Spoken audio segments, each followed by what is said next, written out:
This evening on New Dimensions, we're going to do what promises to be a very interesting program.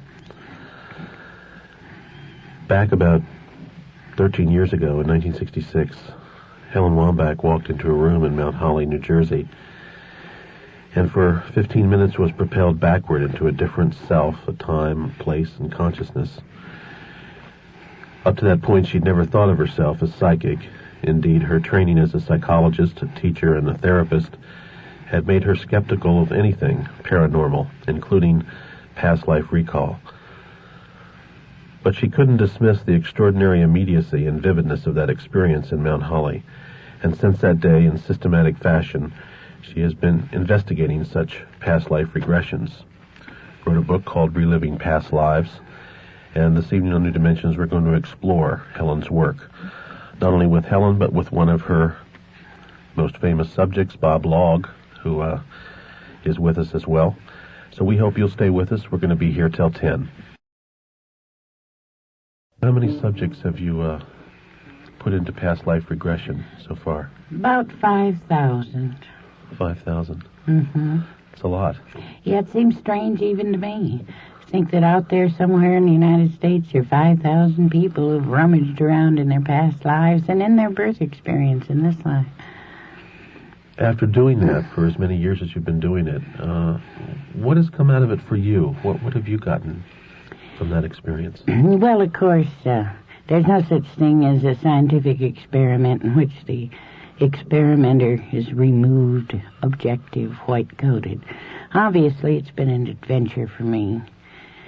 And I've changed as the data has changed. Actually, right now, one of my biggest questions is, will other researchers find what I find? Because the problem of researchers finding what they set out to find is universal in the hard sciences as well as the so-called soft sciences. So I'm starting on some new projects now. One of them is to test whether other people using my method, my questions, get the same statistical results I do. I've checked this with about 1,400 additional cases sent to me by 12 other researchers, and I found that within the statistical margin of error, size of sample, they get the same result. So I feel a little more confident now that whatever it is I've discovered is something that's repeatable and stable. Yeah. What other personal, have you gone into your own past lives as such? Well, yes. The problem is that I have to ask the same questions each time I hypnotize people, because hypnosis is suggestion, and the only way I can control for that variable is to keep the suggestions the same. As a result, I bore myself to death. I'm sort of like a priest who's chanting the Latin Mass. So when I go under, I start running this old tape loop in my head, and my throat cooperates, and I ask the same questions, and then I start answering my own questions.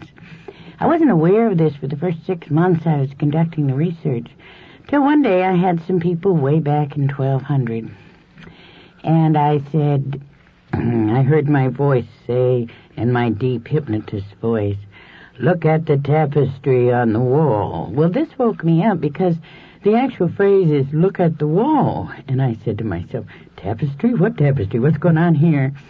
And I realized that I was visualizing a very bright tapestry on a dripping gray wall, and that this visual impression I was getting was somewhere down around my right jaw. Why I visualized it around my right jaw, I don't know.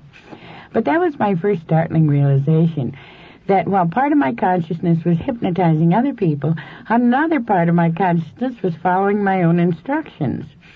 Well, this really enlivened the trips for me, because I was less bored now, because I became aware that I was getting past lives as I was suggesting it to other people.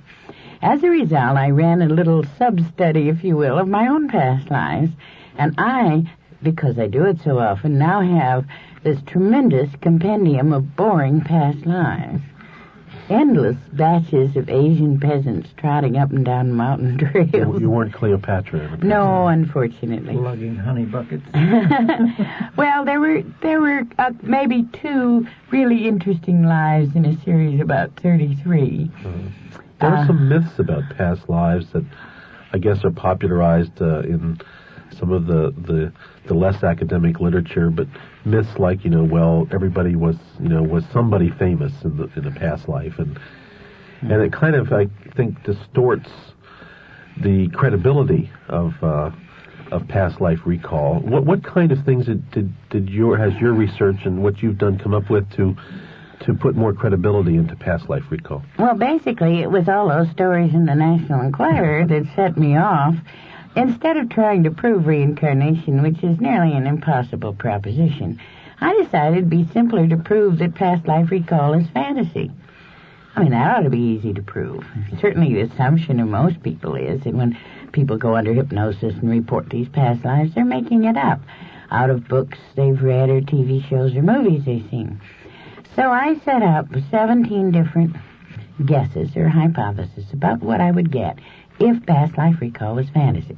Number one, I guessed that I wouldn't get that many poor people. Or if they were poor, they would have exciting lives like gypsies.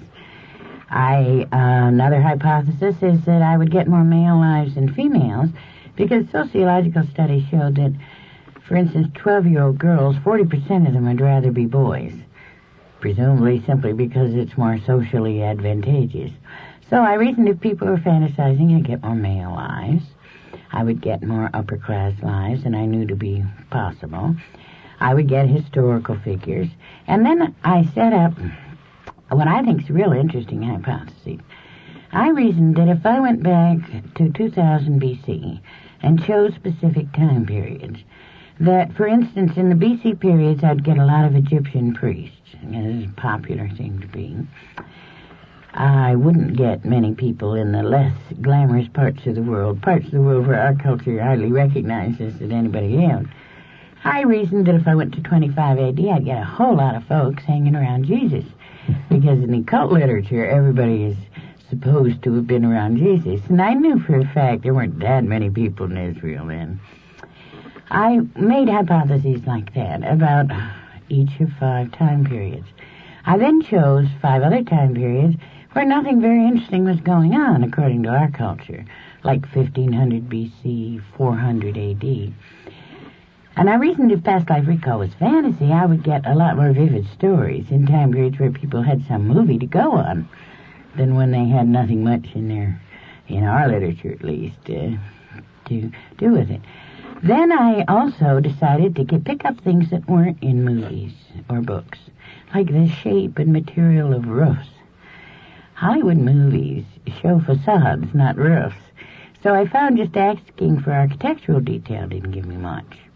I then started ferreting away at things that might not be available to people through their reading. One of them, most interesting I discovered, is that in the BC periods, and indeed up to 1200 AD, most buildings were made of stone, but the color of stone depended on what part of the world a stone was quarried. And so I decided to ask the color of the stone and check to see whether stone buildings quarried in that area, say south of Constantinople, did indeed have the particular tinge my subjects reported. It being pretty unlikely that, say, 42 subjects would be aware of the pinkish-gray color of stones in Turkey.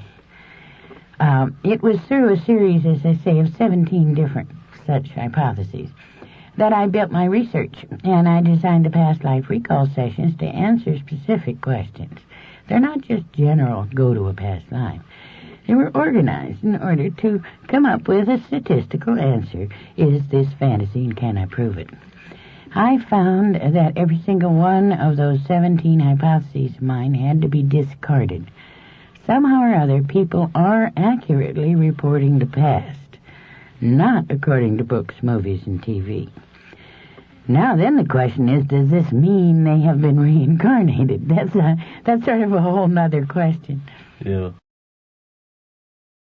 Yeah. Mm-hmm. Bob, when did you first book? No. Well, I just, on that line, I know in talking to some of the parapsychological researchers that I've been in contact with, their conclusion is that they don't know whether that's what's happening or whether people are plugging into this vast information bank and eliciting certain information out of it and then making it into, it comes forth as, well, I lived then, or something like that. And I don't think they're, like you say, you don't really know what the answer is either, but it's just, or maybe you have come to some kind of conclusion about it. Well, I think the only thing you can do is talk to someone like Bob who's experienced it. People have the subjective feeling of knowing when it's sort of their life or not. Mm-hmm. In the same way that if you go back and remember your high school year. It feels comfortable. You have my God, it must be. It feels for real, and you can visualize everything very clearly. And when Helen says you'll notice the color of your hair, you can see the color, you can feel the texture. I mean, you can actually feel the texture. And everything fits into place. And my God, this is not a Cecil B. DeMille image. This is for real. You're sludging in the mud and eating with a wooden spoon and things like that. You'd never do if you were going to pick your own fantasy type background. Sure. You know. When did you first come in touch with Helen? What brought you to for some reason or other, I went to a lecture at a metaphysical bookstore, which I never went near the place before, but I happened to be in the area, and something said go. And my God, I got there were 4 people.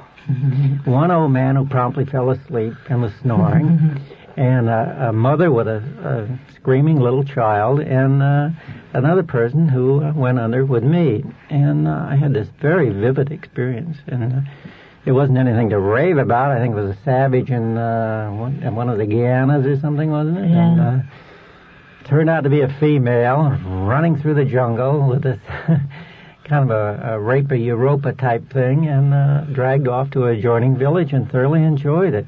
I mean, I didn't have a chance in my own drive, but I had to enjoyed the recall or enjoyed the exposure? Yeah, it's a fantastic thing. And then we got talking about the session after we came out of it, and it's a very pleasing experience. It's very relaxing. And Helen asked me, she thought it was a good subject, if I would work with her. She would like to go a little deeper into this area. And I've been working with Helen for about 4 years now. And that's it. It's been quite fascinating. And I noticed that you were also a high priest in Egypt at one time. Yes, a high priest and a low priest. That was his only really fancy life, and he loves to talk about it. And I accuse him of snobbery because I know of at least 13 others where nothing nearly off with their heads. happened. The funny thing was that came out in some of the later sessions. I was an anti-pyramidist. I was totally opposed to building any more pyramids, and I said, my God, who, me? I said, we have enough already. Spend the money on the people and open a few new trade routes. And I think that is a nice feeling, and I felt comfortable with it. He was an atheistic high priest in ancient Egypt. Have you ever run across any people who were famous characters in your research out of 5,000? Only one. She was a past president of the United States. But she was a very obscure past president. She was President James Buchanan. And nobody knows anything about James Buchanan. However, she was rather appalled to find out she'd been James Buchanan. And indeed, when I had her hypnotized, I didn't know who she was, because I didn't happen to hit the 4 years in which he was president. Finally, I got the name by getting her to read it off an envelope. And it was interesting. She was a little terrified at having been James Buchanan. I think she envisioned the National Enquirer headlining, "President Returns for Bicentennial." And understandably, like a lot of subjects, she really didn't want to go into a really deep exploration of this for fear of the attendant publicity and hassle. I thought that this would be a dandy case because there was a biographer of Buchanan back in Pennsylvania, and we could have flown him out to California and had him question my subject. But as I say, at that time I was beginning to get disillusioned with the one-case exploration. I felt that in any one given case you could never prove that the subject could not have heard or read about the material under hypnosis. When, in my group studies, I found that 32 subjects reported exactly the same coin used in exactly the same obscure place in 500 B.C., this was evidence that I could accept more rationally than Have you had any, let's say, outside scientists come in and say, Helen, you're doing good work, it's great, Have you had any of that kind of experience happen? Yes, I have, but it's kind of sub rosa. I don't know how to explain this. But don't tell anybody else. Right, yeah. That basically, I think that I expected much more flack from the academic world than I've gotten. My position on this is that all my data is derived from data sheets filled out by my subjects. They're all on file in my office. Anybody can come, look at the original data sheets, and count them like I did. That, I suppose, is the essence of scientific research, is keeping your basic data and reporting on it honestly. I think, though, that the profession is very cautious about accepting this, but also quite interested. I don't get the negatives. Even when I meet the members of the committee to investigate the paranormal, that group that sends out angry denunciations of astrology every now and then, I find even the members of that group are remarkably thoughtful and remarkably interested in my work. Uh-huh. I'm also wondering, since you're getting seemingly such accurate reflections or portrayals of the past, whether you've come up with any interesting historical insights. Well, there are several. The data is really so extensive, from 1,100 cases, it's hard to piece out. But one of the things I can see very clearly in my data is that the civilization was highest up till about 1000 B.C., that there was a steady decline in the middle classes down to 25 A.D., which seems to be a depressed period in our history. And the middle class was not to rise to the same percentage till 1700 again. That the B.C. periods were indeed a rich and colorful period, and not just in Egypt, as a matter of fact. Actually, only 11% of my subjects lived in Egypt in the B.C. periods. Not only Mesopotamia was represented, but an area which my subjects described as east of Turkey, or somewhere in that plains region between India and what we think of now as Iran, was heavily populated and quite highly civilized in terms of gems and carved buildings. Interesting. How far back have you taken someone? I've only taken subject to 2000 B.C., because basically there is no way to check anything before 2000 B.C., because our archaeologists have not successfully dated things beyond that.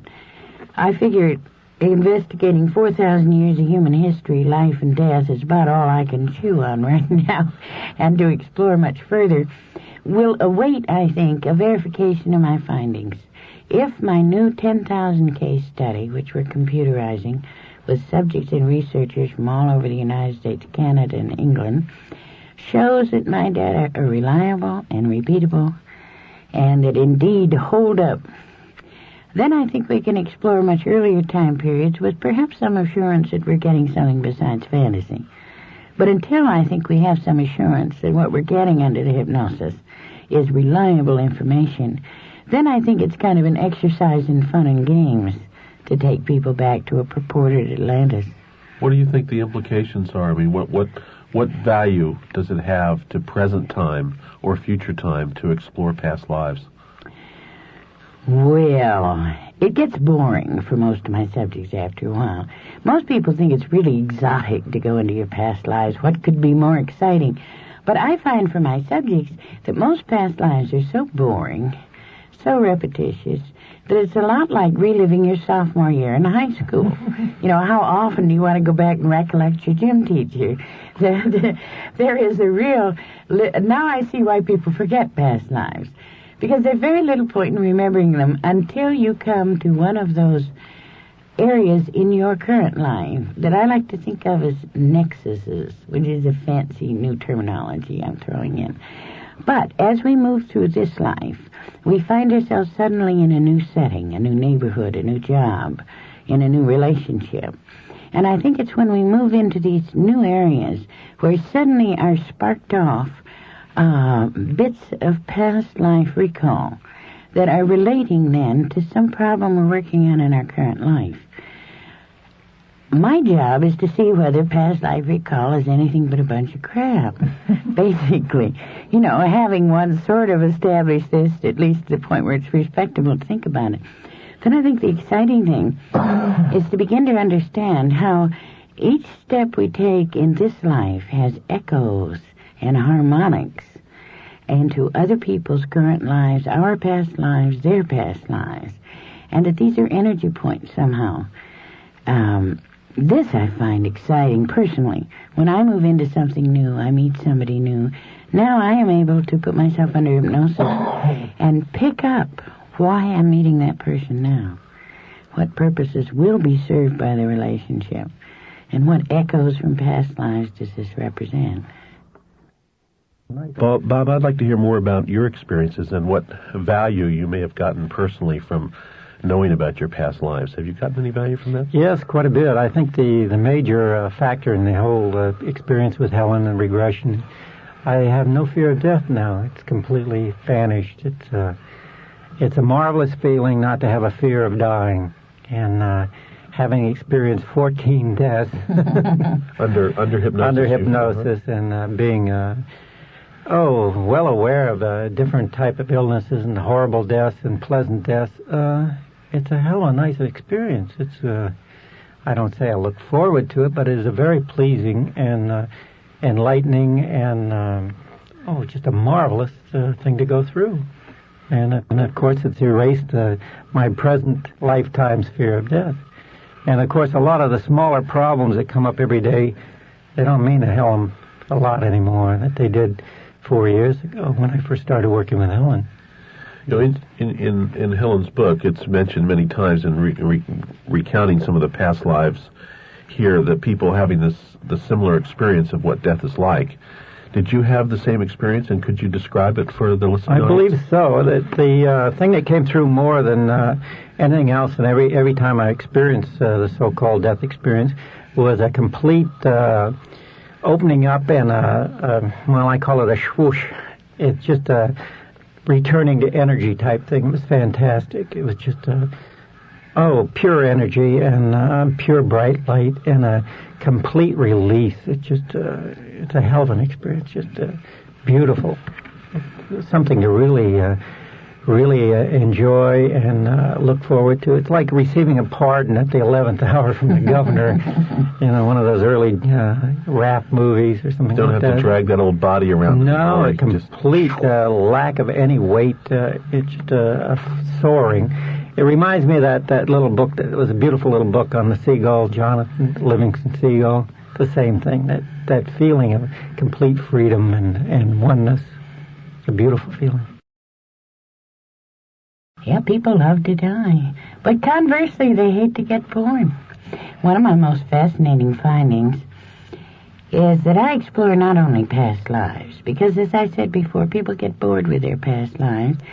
And as someone once wrote to me in a letter, who had heard me on some national broadcast say, "Don't tell me reincarnation is true. It means I have to trudge through another 75 years of misery." She said, "I'd much rather there just be a heaven." So after I take my subject to several past lives, I take them into deep hypnosis. By deep hypnosis, instead of simply using ordinary hypnotic induction, I take them to relaxation, and then I say rather peremptorily, "You will now reduce your brain waves to 5 cycles per second." It's kind of cute. I just sort of zap them down there, just above delta. And at that level, I ask them, "You will now ask your subconscious, and the answer will flash in your mind as a yes or a no. Are you ready now to experience your reasons for being in this lifetime?" And if the answer is no, you'll go into a deep sleep. If the answer is yes, come with me now. And I tell them that the answers to these coming questions will come from a deep portion of the inner self that's normally unavailable to them. And then I ask them the goodies. I asked, "Are you choosing to be born?" Then I said, "Does anyone help you choose?" I wanted to know if it was a giant computer or God or Jesus or who. Does somebody say front and center, your turn is to come again? Like a Woody Allen. Yes. Yeah. And then I said, "If anyone helps you choose, what's your relationship to the counselor?" And I found a really surprising finding. Something like 86% of all my subjects said that a group helped them choose. It's almost like a committee. Being a psychologist, I thought of it as a dissertation committee in the sky that says, go back and do more research, take on another life. You haven't learned everything yet. But often this group is a peer group. Instead of there being wise old guides or gurus who lead you to the little clouds that descend to earth, instead it seems to be a group of associates, friends, people you've known in past lives, people that you've known in between-life phase.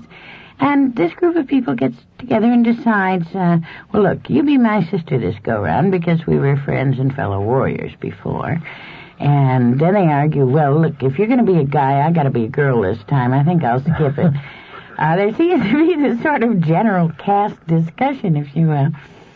And then about a third of the people seem to come into physical bodies, choosing the parents, choosing the arrangements to come.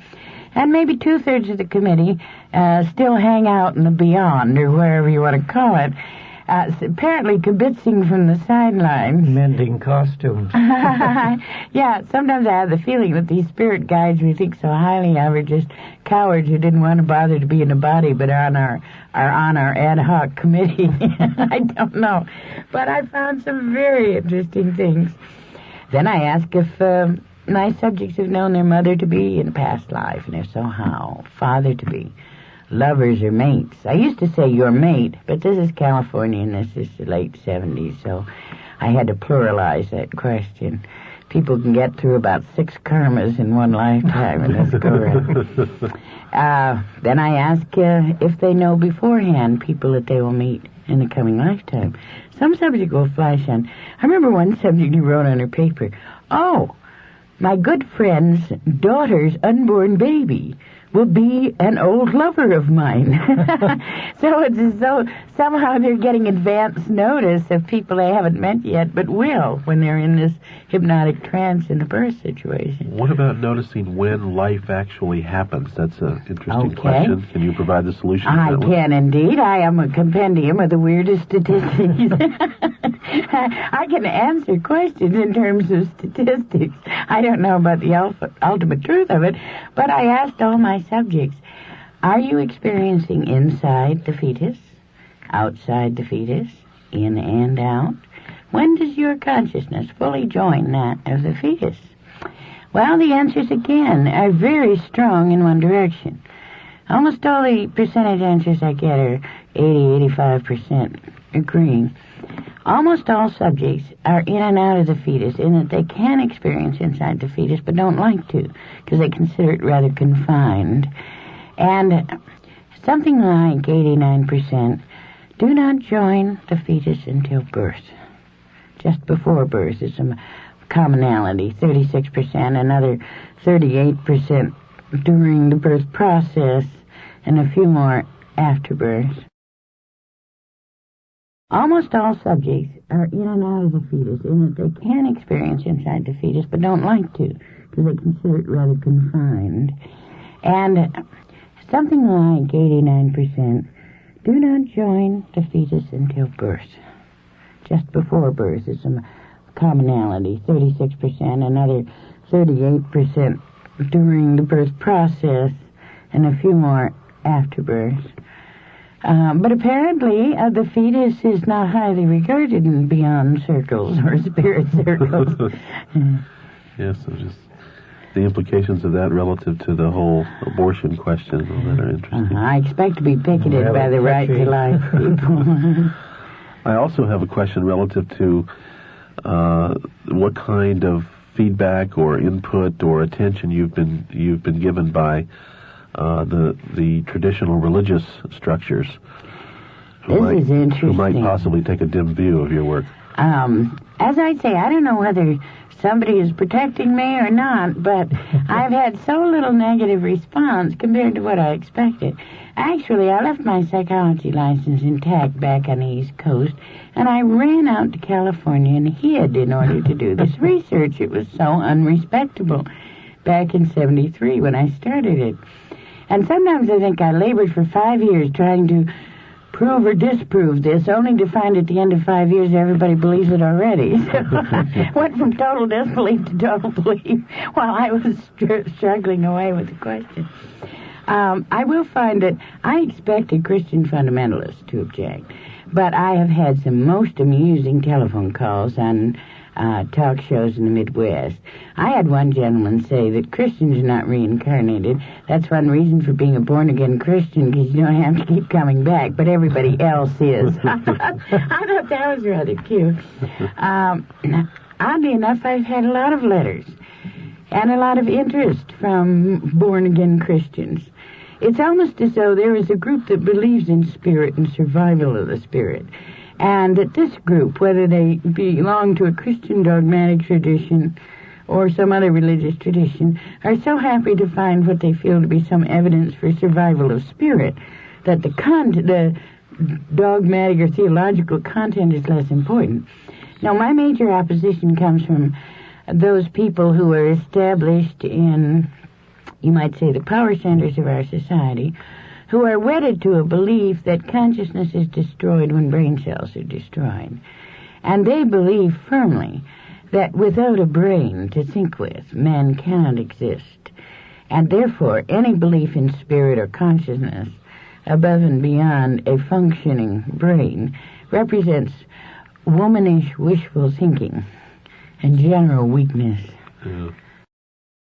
I also have a question relative to we have more people alive on the planet today than ever before, and you say you've done past life recalls with 5,000 people. Your statistics should show, interestingly enough, is like one of the common attacks on past lives is the fact, well, everybody has a past life. Well, that means that, you couldn't have had as many people back then, 300 years ago or 1,000 years ago, as you have now. So what do your statistics reflect on that? Okay, this is a funny question, because I found people are much less logical on this than I think they are. Now, that question occurred to me right after my automatic deja vu experience in Mount Holly, and I said to myself, well, there couldn't have been reincarnation because there's so many people alive now.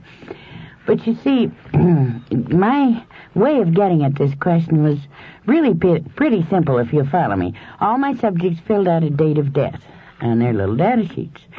And I simply slipped each data sheet into a folder marked 2000 BC, 1500 BC, 1000 BC, into 10 folders. And then I simply counted the number of data sheets in each folder and plotted it on a graph. And then I drew a line between the dots. And lo and behold, I reproduced the actual population increase. In other words, I did indeed have far fewer people alive in 25 A.D. than were alive in 1200, and again far, far fewer than in 1700 or 1850. The curve followed the exponential population curve. So in that sense, my data refutes the idea, the more people were alive. But the logical reason for this is interesting. Basically, lifespan was 30 years, and half of all people born died before they were 5. In the past. That meant there were lots and lots of little bitty bodies around to occupy. It's just you didn't get to occupy them for very long. As a result, there was time for plenty of past lives. And of course, it's cumulative. If the lifespan is 33 years, you could cram a lot of lives into 1 century. And when you add up all the centuries in the past, there's plenty of time for everybody to have past lives. Have you ever noticed anyone not coming up with a past life? Yes, about 10% of my subjects do not report past lives. However, if I have them in a group where I hypnotize them at least 3 times, almost all go under hypnosis, but they still don't report past lives. In order to investigate this, I took 10 subjects who had gotten nothing on the past life recall and took them into individual hypnosis and began to try and explore what was happening here. Was it that they didn't have past lives? Were they new souls? And I found with every one of the 10, using various techniques, including free association, Freudian techniques of getting the unconscious, that they had all had very unhappy deaths in the most immediate past life. And what was blocking the past life recall was a genuine fear on the basis of subconscious information that they could not treat this lightly. And if they allowed themselves to recall past lives, they'd go through a very disturbing emotional experience. What about the idea of the new soul idea, new souls appearing? Has your research given you any insights into that whole area? I mean, the fact that there are more people here now than there were. Have you gotten anybody talking about where they came from? Are they coming from Venus? Is that where the new population is showing up from? Yeah, these are fun questions. They're kind of sci-fi questions. The only thing I can offer on this is that my notion now of past lives is the analogy of the apple tree. I think when I'm hypnotizing somebody who is presented to me as Michael Toms, who shows up in my office, you're an apple on a tree, an entity tree, whose essence name might be something totally different. Michael Toms is just one aspect of your overall entity. And so, in a sense, I'm taking the apple called Michael Toms, and when I regress you, what I'm doing is telling you to turn your attention away from the sunlight falling on your little apple skin, and telling you to go back through your tree trunk, or, if you will, superconsciousness. I take you back to the inner mind. Then I send you out on another branch, and I say, look, there's an apple over there. Peek out of the skin of that apple and see whether it's raining and see what the caterpillars are up to over there. In that sense, I think we all have lives the way an apple tree has apples. And that, in a sense, the apple tree can know the experience of every apple, but there are different growing seasons, too. We can have a whole series of lives in one growing season and in another. And apple trees, like apples, have a lifespan, too, about 35 years for your average apple tree. And when the apple tree or the entity finally has experienced enough appling in reality system B, which might be ours, then it loses its strength and energy. We have an old gnarled apple tree, weakened, so it's tossed over by lightning in a storm. It's ready to leave this reality system. One apple is left behind. That apple splits. And in the seed of that apple is the experience of the entire apple tree that then seeds itself in the ground and grows up in the space emptied by the old dead apple tree. In that sense, we are all continuously created, and within ourselves we may hold the secret and the knowledge of all the experiences ever garnered by all of our apples. So what I'm getting from that is like some kind of connection of all life, that we're like, the precipitation out of the mind stuff or the spiritual stuff or whatever you want to call it. Is that what you're? I don't. It's so hard to put words to this. Right, I know. And a big part of my job is trying to put simple words to it. I guess this is one of the advantages of being a psychologist. I dealt with children, and I couldn't use jargon with kids because they don't know what a neurosis is and don't care. So I had to learn to phrase ideas simply. And so I'd like to say that it's just too vague a thing to say we're all created out of mind stuff. It's one of those things you say, yeah, sure, and start floating out on it. Basically, I think that consciousness comes first, and matter is basically an effect of consciousness. And I think I know how consciousness does it, or at least I know how Seth says it does it. Emotion is an actual wave in the quantum of the universe. Emotion is a force. By force, I mean it creates ripples in the quantum. Now, Seth says, and some modern physicists now support Seth in this, oddly enough, that there is one particle smaller than a quark, smaller than the smallest subatomic particle we found, that has one magnetic pole instead of two, and has a tiny magnetic or gravitational field around it. This little particle is dancing through the quantum waves of the universe, happily beyond space and time. Emotion. Consciousness generates an emotion. The emotion reaches out and kind of plucks its little gravitational field, pulls it together with other of these monopoles, as the physicists call them monopoles, and they precipitate into a little subatomic particle which gathers others, which creates atoms and molecules and mountains and rivers and bodies. So emotion generates physical reality, and consciousness is the source of the emotions. And to me, this is an exciting idea, better than saying mind stuff, because it explains that weirdness.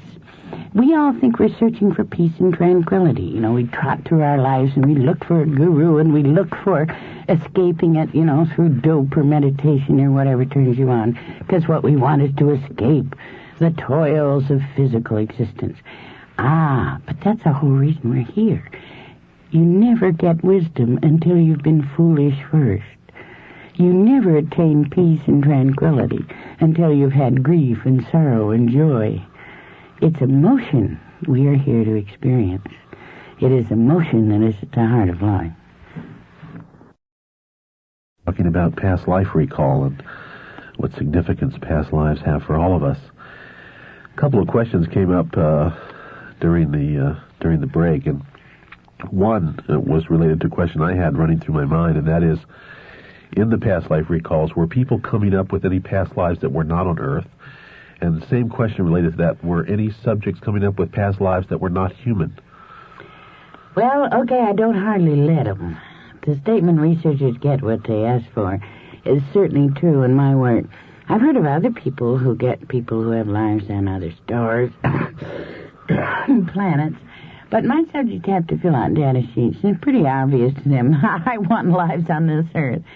So, with a very few exceptions of people who kind of modestly say, I guess I was floating out, it seemed like I was on another planet. I don't.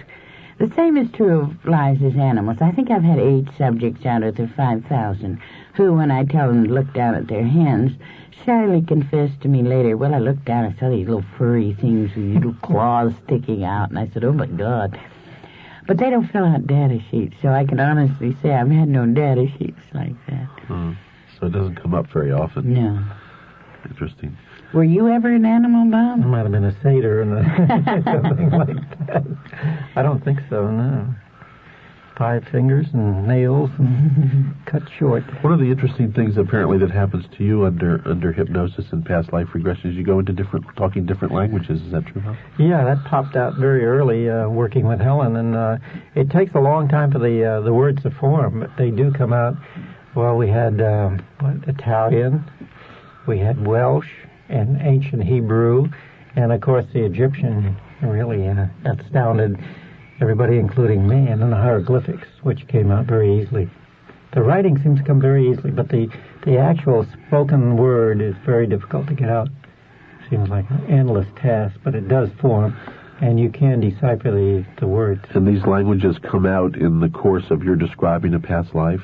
Well, Helen has a very good technique. She'll ask you to remember what someone next to you is talking about, or note the road sign, and pronounce the words, and who was a king in that period, and who was a pope, and it just kind of pops right into your head, and you have difficulty forming the words, though. You'll see the actual word, but it's very difficult to form it and speak it. But on the hieroglyphics, my God, they just flow very easily. So that's the way it works. And have these hieroglyphics then been translated by some kind Helen had them checked out, and I think it was Stanford, and I got an 80% accuracy on the hieroglyphics. The only thing they said that the hieroglyphics looked like they had been written by someone who didn't do much writing. And in that period, I was supposedly a high priest, and I had a scribe doing the writing for me, so I guess it fits. But they did check out, and the language checked out, 60%? Yeah, it's very hard to check ancient language because nobody had a tape recorder back then, and there aren't many local people who speak ancient Egyptian.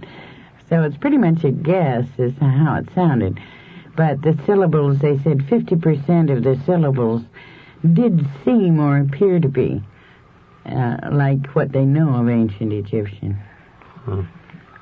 How about people coming up with very strange non-historical accounts of past lives? I mean, I'm thinking of one of the lives that I was reading about in your book. Someone was recalling being in like a metallic suit, and this was somewhere in South America, and it was almost like they were in an astronaut's outfit or something. Yeah, it reminded you of Von Daniken and ancient astronauts. This is somewhere in Chile in 2100 BC.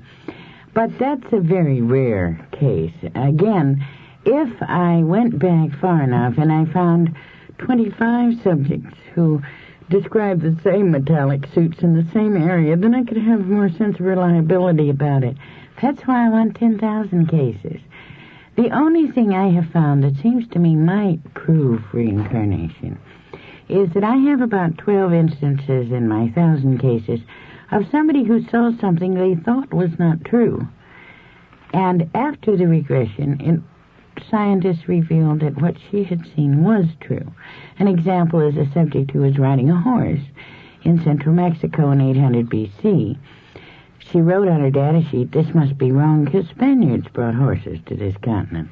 I agreed with her, and I put this in my little file called Demonstrably Untrue, in which only 2% of the data sheets could be placed. About 2 months later, a report appeared that scientists had carbon dated the bones of horses in central Mexico to 1000 B.C. So my subject's subconscious mind was correct, so her conscious mind was wrong. I have other instances like that, and not enough to be at all conclusive, but enough to suggest that this is the way the research should go. Things like what symbol is found on the temple wall, and send this to my cooperating researchers who will call in the subject who originally reported the line. 2 guys in Florida, a lady in Kansas, 2 in Canada, and each one's researcher will ask them these questions.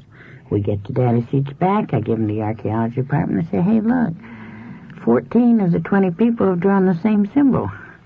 And then suppose they go down to Mesopotamia and dig it, find the temple, and find the symbol. Now that, to me, would constitute a level of proof that we haven't gotten to yet. So I'm hoping that this large-scale study, in which we can keep a record and a good old computer memory of past lives of 10,000 subjects, will enable us to do research perhaps for decades until we have finally perhaps resolved the question, is this somehow fantasy or not?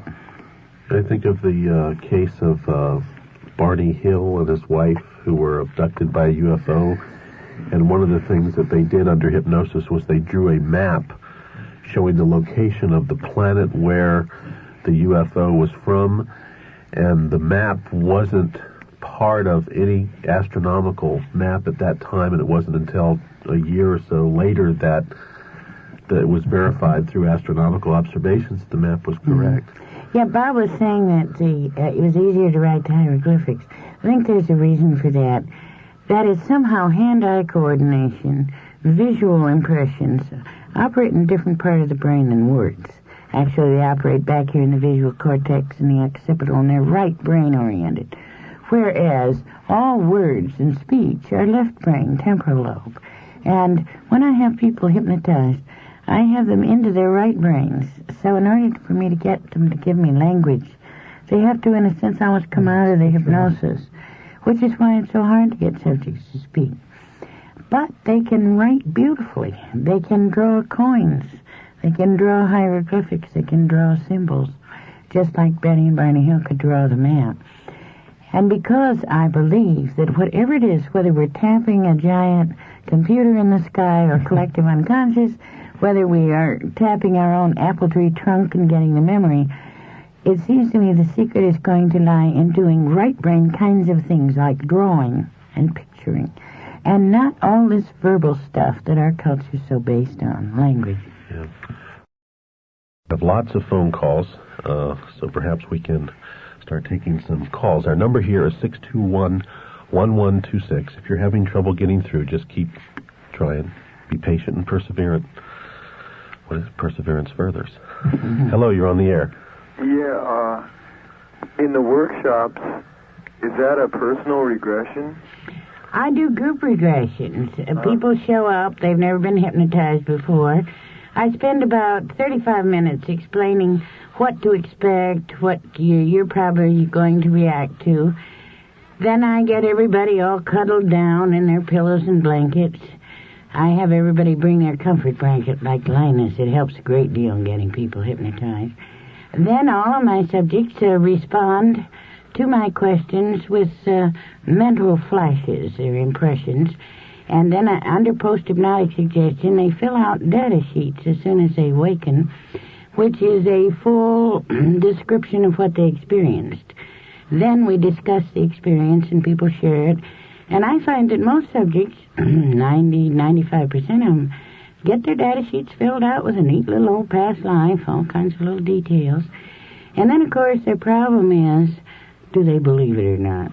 So the whole workshop is designed to give you the kind of information you can go home and check. I try to present a rationalist point of view on this, not an occult one. Then I take young people on a second past life trip, this time emphasizing more emotion. Get to have a little more fun on the second past life trip, rather than being cold researchers and looking at their coins. Yeah. And then I take the subjects very deep. I find after I hypnotize them twice, I get 95 to 100% of people zonking out on me in the workshops.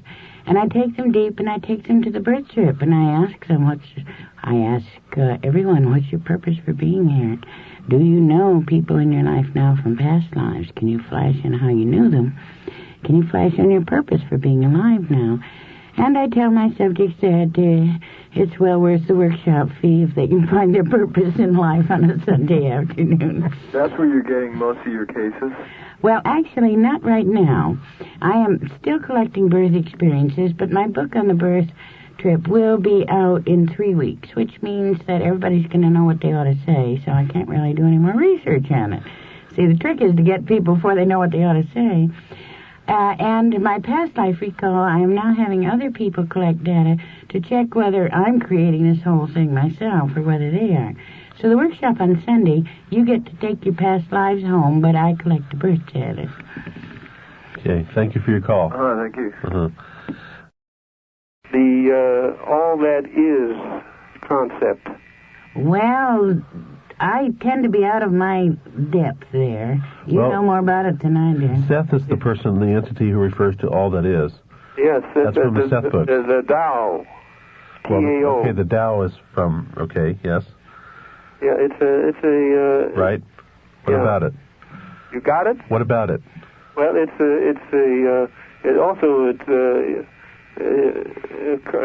C.G. Jung did quite a study on that, too. Yeah, I read Jung on the I Ching, and Seth is a personal friend of mine. I like to suck up to Seth. I was in Jane Roberts' ESP class once, and this is a claim to fame. Actually, I was amused by Seth, who in the group, when asked if he was the great guru and knew all it is, said, I am a bottle from your future selves. In the far future, you sent a bottle back through the time and the space continuum, and it landed in a place called Elmira, New York. And there was a lady named Jane Roberts who wanted to go into trance because she felt her husband was outdoing her in the entity world. And so she agreed to be the message through which the bottle would materialize. And my voice now are the messages you wrote in the bottle. And so everything that you think I am saying is really something that you are thinking and are manifesting in this living room at this time as the voice of Seth. And then he paused, and then he said in his booming voice, as opposed to Jane's normal little light voice, he says, I also am. Another thing, too, you ever stop to realize that all of us on this planet are immigrants from outer space? Well, I think we are immigrants from other dimensions, and judging by Bob's experience, we're damned happy to get out of here. Actually, we're travelers in outer space. We are, really. It's a beautiful holiday experience. in space. Beautiful experience. Thank you very much. Thank you for your call. Goodbye. The phone number here is 621-1126. Hello, you're on the air. Hi. Hi. Helen, not long ago I read a book by Dick Sutphin called Past Lives, Future Love. And he apparently has read Seth also. And so he asked his subjects if they had any lives concurrently to their present lives. In other words, the multidimensionality of the quality of the all lives going on at the same time. he actually asked, and it occurred to me from the answers that the mind is a marvelous thing. As soon as it got that suggestion, they came up with numerous lives that were other selves of their present personalities that were going on right now. Sort of like a season of apples growing on the tree. Right. Yeah. And it occurred to me that was a real insight into what the mind can do. I mean, it's willing to play any game that you suggest to it. And I don't know that you'll ever know whether you're actually creating it all. In one sense, in the same sense that you described that emotions form reality, you're also putting out certain subatomic particles that will attract to you the people that belong to your consensus reality in the past, in some other reality, or now, don't you think? Oh, sure. That's the hang-up. That's why researchers keep finding what's already in their heads. That's why I'm so anxious to expand my research to other heads. Okay. But I would like to mention that I ran into Dick Sutphin just a couple of days ago. I was on a panel with him. And it tickled me because he's very into health foods and running right now. Which apparently is a big break from having to get into this multiple reality system stuff. Seth and his discussion of multiple personality is not exactly confusing to me, but there's certain aspects of it that I think Jane Roberts hasn't brought out yet, or at least Seth hasn't dictated on. As Seth progressed through these ESP classes, something evolved called Seth 2, which is a different voice than the Seth voice, which is a whole series of analogies that go well beyond the Seth kind of thing. I have some unpublished transcripts of classes with the Seth 2 thing coming through. Essentially, I feel that, as the introduction to this program at 8 o'clock tonight said, we are struggling to free ourselves from a certain notion of who we are. And as I phrase it myself, we have been stuck in a space-time cocoon for millennium. And the big expansion in consciousness is going to come when we realize that most of our brain and most of our consciousness doesn't mess around with space-time. There's only a little portion of us. And it seems to me fairly obvious that we don't have past lives like beads on a string, that we start out as a new soul and then we add a bead on this linear string until we get to be now. It's much more like segments of an orange, and we're in the center of the orange. In the past lives, there's segments of the orange, which are equidistant from the center. As far as the doppelganger, which is an old German idea that there are other selves of ours running around, and one of these days we're going to walk into a restaurant and see another part of ourselves walking around in another body, is also an ancient idea whose time is beginning to come, when we recognize that we are parts of each other in a very fundamental way, that we can be linked in, if you will, families or affinities of consciousness, so that we can share consciousness with each other. After all, it's pretty tough to have to get born each time anew, at least so my subjects report. They sort of hate it when they're finally trapped in that infant body. And I say, what are you experiencing now?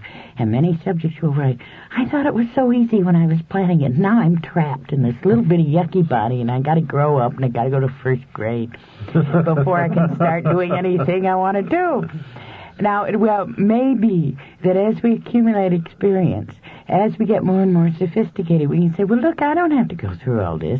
I can have Apple B over there on the north side of the tree go through that trip while I'm going through mine, and I can gather all these goody emotional experiences, and then I won't have to be in a body so much. I'll get rid of a lot of them all at once.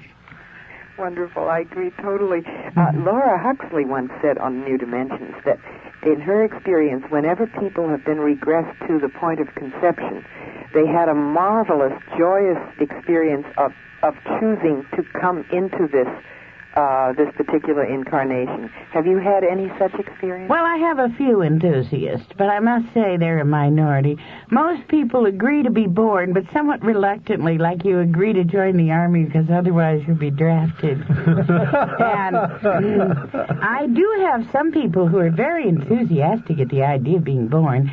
They're kind of brave souls, and they get it all planned, and they know they're really going to come down here, and they're going to learn to love and do all these good things. And then they will write on their data sheet as soon as they're born, wow, I forgot how tough it is. Yuck, I want to go home. That apparently in the planning stage, you know, when you're getting ready for your trip, you're all set for it. But the closer the reality comes of what physical reality is really like, and it is described by my subjects as a real downer, to be limited to a physical body among all these stupid people who don't understand spirit, all these nurses and doctors who have no idea what truth is. My subjects are in the body of the infant, but they seem to respond with the full knowledge of the entity self, and that's why they yell so loud in those nurseries. Oh, thanks a lot. Thank you for your call. Great laugh, too. Hi there, you're on the air. Yes, hi. Congratulations to New Dimensions to expanding to KSAN, for one thing. You're welcome. And Thank you. simultaneous time is now my rhyme, for another thing. I have 2 quick points. The first has to do with the ABC television network program on the supernatural, which you... Oh, yeah. And it was, and... Media hype. Well, that was the real media hype. They came to me and spent 12 hours filming, and I fed them, which I feel is, considering what they did to me. And their whole pitch was that they were going to show it the way it really is. And what they really did was what they did with Marin County. Somebody back in New York decided we're going to expose California kooks, and we're going to expose the occult nonsense, which is ripping off the people. And I was so entertained at the end, they said the people should be worrying about the destruction of the ozone layer instead of playing around with past lives. And now what the hell are we going to do about the ozone layer? Come on, boys. I mean, it was obviously the old Eastern scientific establishment viewing with alarm the steady corruption of the Western way of life. And the Eastern scientific establishment interviewing palm readers in New York City. Yeah. Hip season. Yeah, they really came on with a pitch to me that was quite in error. Yeah. But as soon as I saw on TV Guide that they were calling it the selling of the supernatural, I winced.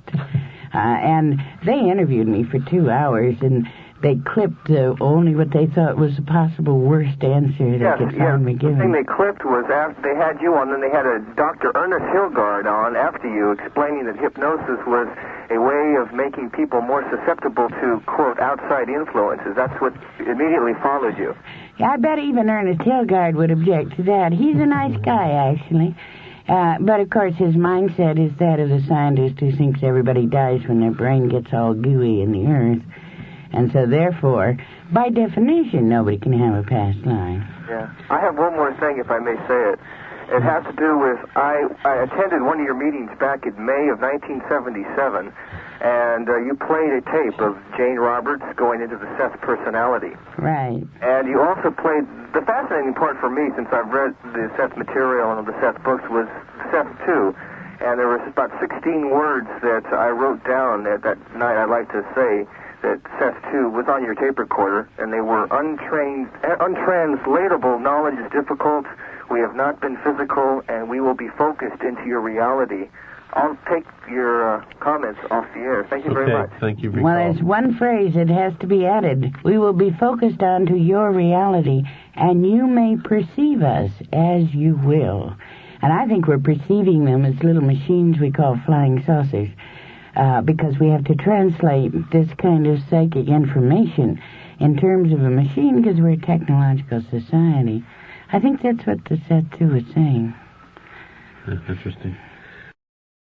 We had a similar experience with ABC television, that crew that came out here.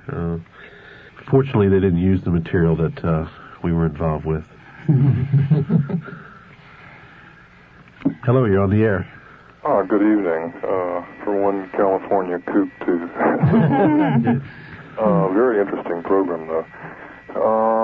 I have, I guess, about 3 questions. I'm connecting with quite a few things you're saying, but to focus it down to just a few specific questions, I'm wondering if in your past life recall tests, studies, you had people go back repeatedly to the same lifetime. And it seems like this would be something of a verification of a past life as opposed to plugging into a cosmic information terminal. Yeah, I've done it a lot with Bob. Bob, you always quite a few times. Uh-huh. I always want to go back to my favorite one. Helen always wants me to go back to her favorite one, so we have a little clash there, but I usually win out. Does new information come up when you go back? Yes, quite a bit of new information came through. It's the same life, but I would take them to different years, and then I get different aspects of that same life. Uh-huh. And I verified this with at least 50 other subjects. And did they also find that other lives that they might go back to tended to be the same lives that they had previously encountered? It depends on where I send them. But I mean, if you send them back, are they going to consistently be If they go back to 1700, they're going to give me the same life. But this doesn't prove anything except maybe their subconscious remembers what they said before. But it doesn't disprove it, obviously. Seems like the subconscious is being very, very creative or consistent or something. Yes. Okay, another question. Have you yet hypothesized in connection with these rebirth readings, hypothesize some sort of design or purpose or why is it happening? Why do people get born into over and over again? Well, I ask them, and then I get them to write the answer down on their data sheets, and then I collect their data sheets, and then I sit there and compile their answers, and that's what's being published in my next book. I ask, number 1, are you choosing your sex for this lifetime? And if so, why have you chosen to focus as a male or as a female? Because I find the spirit is both male and female, and I'm intrigued at the reasons why someone would choose one sex over the other. The answers I get seem to be that it is easier to give love if you're a woman, so if you need that aspect of development, you choose a woman's life. If you need some sense of power and control, you tend to choose a male life. Then I ask if you've chosen the last half of the 20th century for a reason, because I was curious about this. And there I get a fairly consistent answer. About a third of my subjects report they just were in this time period because other members of their committee all had it arranged, and it was sort of a group operation. You can kind of show up or you don't get to be brother, sister, lover. But most of my subjects said they chose the last half of the 20th century because they could accomplish so much in a lifetime now because of the scientific and technological revolutions.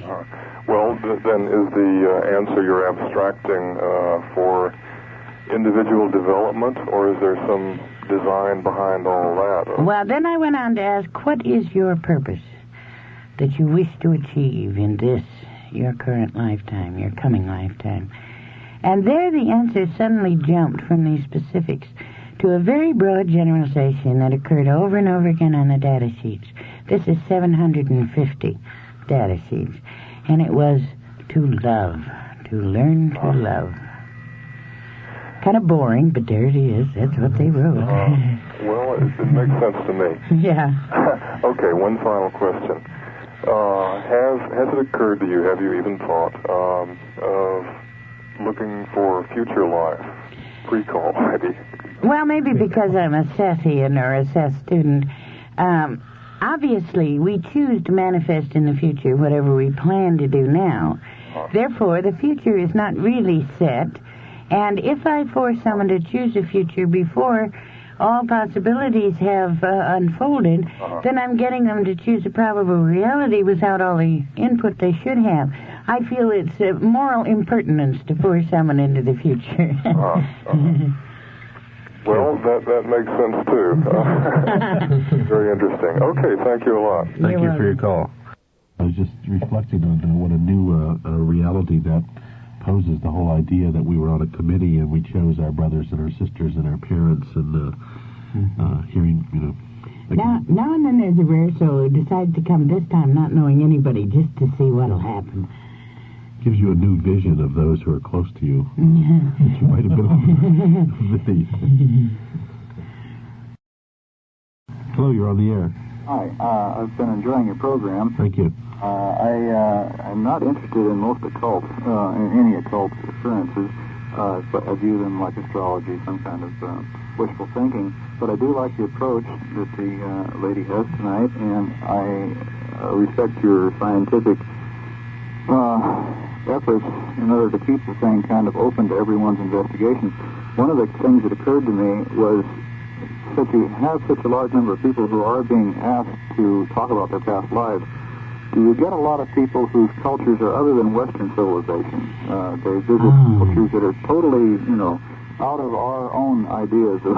Okay, 2/3 of my subjects were Asian or African in past lives. One of the major things I tested was I was largely hypnotizing whites. 99% of my subjects were whites, and they were of the Western culture. I know that most of the world is not white and not Western. And sure enough, if you take all the lives reported in, say, 1890, 2/3 of them are Asian or African, less than 1/3 white. In other words, I do get the actual cultures of the past in terms at least of race and geographical location. One of my new experiments, I'm starting on 4 new groups. I'm going to test physically handicapped people. I'm going to take 10 individual physically handicapped people back to at least 5 past lives to see whether their physical handicap was somehow chosen by them in order to work out something from a past life. If I find anything consistent in these 10 subjects, I'll then construct a group research questionnaire and test it on 100 handicapped subjects. So one is handicapped. The other is I want to go to a culture where nobody's read Edgar Cayce, where nobody's into the National Enquirer, nobody's heard of reincarnation in that sense. So I'm going to go to an Indian reservation. I'm going to use an interpreter, too. And I'm going to hypnotize a group of American Indians who identify totally as Indians. So far, the few other races that I've had in my groups are always something different. I had one Indian who was very militant, part of the AIM movement. He went out and found himself a shepherd in Lebanon. He was really ticked off by it because he had not expected to be Jewish, of all things, in a past life. So I'm going to test with a consistent cultural group such as Indians who believe in spirit but have no codified reincarnation system to see whether they report the same things that my white Americans do. Then I'm going to a group of gays to find out whether sexual orientation in this life is related to past life experience and if there are any consistencies. Once again, I'll do individual subjects and then generalize it to see whether my generalizations hold up in group. The 4th group I'm going for are prisoners. I'm going into San Quentin and Soledad. I have a secret hunch that prisoners in San Quentin were politicians in a past life, but I suspect this will be overruled by the evidence. Just had this vision of going into Congress and yes. finding they were prisoners in a past life. This is pleasing that you are. To me, what you're doing is very interesting, and I'm very pleased that you're exploring these other areas. Whatever the information is that's coming out, it's fascinating. It's a new approach. The data has got to be a real wealth of speculation. And I am pleased that you're doing it cross-cultural as well as perhaps cross-sexual preference. Yeah. Well, thank you very much. Those are kind words. Thank you for your call. Hello, you're on the air. I enjoy your program very much. Thank you. Every Saturday. Thank you. In Helen's past life regressions research, what has she learned concerning the effects experienced as a result of one who committed suicide? Okay, I didn't have many suicides in past lives. I had a few human sacrifices in the early BC periods, and they were kind of fun. Most of my human sacrifices rather enjoyed it because they were given special treatment by the tribe, and they were fed and carted about, And then they were given drugs and stuff before they had to leap off into the crater or whatever. So generally, it was a rather high old time. And the only person I ever had, I only had 6 in my more than 1,000 cases, who objected very much to being a human sacrifice, was some poor lady in Lower Egypt who was marching along to the well and got clubbed on the back of the head by some messengers who needed her to serve as a handmaiden in the tomb of a local notable who was being buried. She felt rather ticked off by this, being suddenly interrupted in her life and hauled off to Hades or the netherworld as a handmaiden. Now, people who have committed suicide willingly, I do have a few, especially in more modern terms. It seemed to be more of a modern phenomenon. I had a subject who killed herself by shooting herself in the head in 1917 in order to avoid a scandal. Her response was that as soon as she fired the pistol, she said she could see lights all around her. And her first response was, "My God, I haven't changed a bit. I'm dead, but nothing's changed. I am still faced with the same problems, feelings, thoughts, everything else. I just don't have a body to do anything about it with." So her impression, this was an individual subject, so I could go into it in some detail, was sort of like, oh, curses, back to the drawing board. Now, in order to solve the problem, I got to go through this business of being a baby and growing up, and before I can get to the problem again and try to solve it. So it wasn't that the suicide experienced hell or damnation. It was more as though they had kind of condemned themselves to another round in order to solve a problem that could have been solved once they were already going in that lifetime. Yeah. So better to try and move through them now than to think you can put them off. So thank you for your call. I was wondering when the consciousness clears, if someone has gone out on a drug trip or something, and if they leave here with a fuzzy consciousness, when does it clear enough to have them make further decisions? Well, this is a little tricky. In a sense, when I'm hypnotizing somebody, I'm reaching a level of that person that Ernest Hilgard calls the observer. That is the part that is aware there's pain, even though the individual isn't feeling pain under hypnosis. Seth and others would call it the superconsciousness. This seems to function almost regardless. Consciousness may, in a sense, be clear, perfectly clear, while perhaps a fragment of the personality is still wandering around behaving like a ghost. So I don't know. It depends on what portion of the self. The self is not indivisible. It's obviously divisible. Mm-hmm. Mm-hmm. Well, thank you very much. Thank you for your call.